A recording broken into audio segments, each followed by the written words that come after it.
শুধুমাত্র আলু আর ডিম দিয়ে যে এত সুন্দর একটা ইফতারের রেসিপি বানানো যায়, এই না বানাইলে কেউ বুঝতেই পারবে না এইটা খাইতে যে কী পরিমাণ মজা হয়েছে। মাত্র 10 মিনিটের মধ্যেই কিন্তু এই ইফতারটা বানাই ফেলাইতে পারবেন। একদম মচমচা ক্রাঞ্চি উপরে আর ভেতরটা একদম মোমের মতো তুলার মতো নরম। আসসালামু আলাইকুম, মোর বুবুরা মই চলে এসেছি তোমাকে বরিশাল লেব নতুন একখান রেসিপি লইয়া। সেই জন্য প্রথমে কতগুলো পরিমাণ মতো সেদ্ধ আলু সেগুলার মই সুন্দর মতো চটকাই লইছি। হেয়ার পরে একটু ডিম সুন্দর করে গ্রেট করে দিয়ে দিছি লবণ, জিরার গুঁড়া, ধনিয়ার গুঁড়া, দিয়ে দিলাম চিলি ফ্লেক্স, আর সাথে দিয়ে দিলাম একটু চাট মশলা, দিয়ে দিলাম কাঁচা মরিচ, গাজর কুচি, আর হইল গিয়ে ধনিয়া পাতা। এখন এই সুন্দর মতো মাইকা জুকে লইতে হবে। তবে একটা জিনিস অবশ্যই খেয়াল রাখতে হবে, জিরা আর ধনিয়া অবশ্যই টালা হইতে হবে। মোর বুবু দাদুরা তোমরা যদি চাও তোমার কমেন্টগুলো মই পড়ি, তাহলে ঝটপট করে কমেন্ট করে। ভিডিওতে জারিফ মুনতাসির, সালমা সরকার, মৌসুমী আক্তার, বৃষ্টি বড়ুয়া, ইবনে সাদ, মিসেস মৃধা আর শাহনাজা শানু কমেন্ট করেছে। হগুলির অসংখ্য ধন্যবাদ। মাখাজোকা হয়ে গেলে এটা এক সাইডে রাখা, হাফ কাপ পরিমাণ ময়দা, এর মধ্যে সামান্য নুন, চিলি ফ্লেক্স, জিরার গুঁড়ার, ধনিয়ার গুঁড়ার পানি দিয়ে সুন্দর মতো একটা ব্যাটার তৈরি করে হালাইতে হইবে।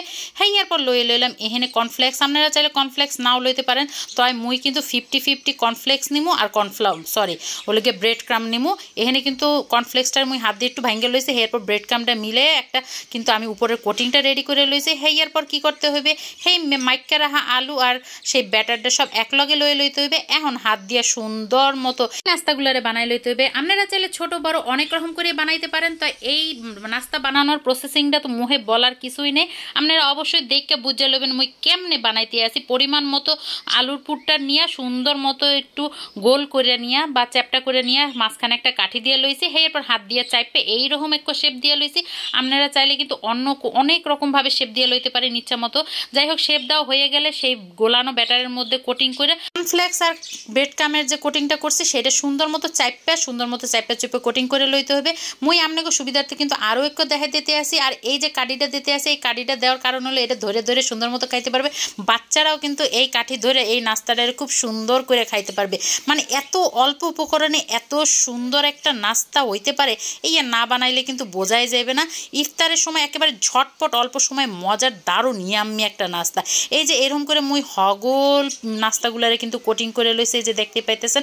আর এগুলারে কিন্তু অবশ্যই সংরক্ষণও করা যাবে। এই প্রসেসিং আপনাকে ভিডিও শেষে দেখাই দিব।